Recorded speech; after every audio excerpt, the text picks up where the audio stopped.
তোমাদের অনেক দিনের প্রশ্নের আজকে সমাধান করব। কন্ট্রোর কিন্তু দু রকম, cream contour and powder contour.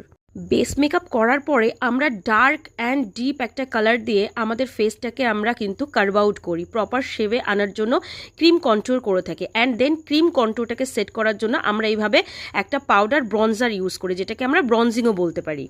তোমরা যারা বোঝো না ফেসটাকে কিভাবে প্রপার শেপে আনবো, তো দেখো আমি এখানে একটা ব্রাশ নিয়েছিলাম।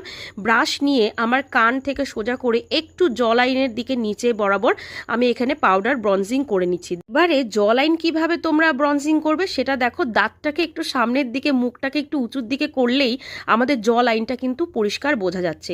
তো সেখানে আমরা কিন্তু পাউডার ব্রনজিং করে নেব। দেন আমার মতন থ্যাবা নাক যাদের আছে, এরকম ছোট্ট একটা ব্রাশ নেবে, স্কিন কালারের থেকে 1 থেকে 2 শেড দিয়ে কিন্তু একটা ডার্ক কালার দিয়ে বা ডার্ক আইশ্যাডো দিয়ে বা তোমাদের কাছে ব্রনজার থাকলে এইভাবে নোজটাকেও কিন্তু কন্ট্রোল করে নেবে, তাতে নোজটা কিন্তু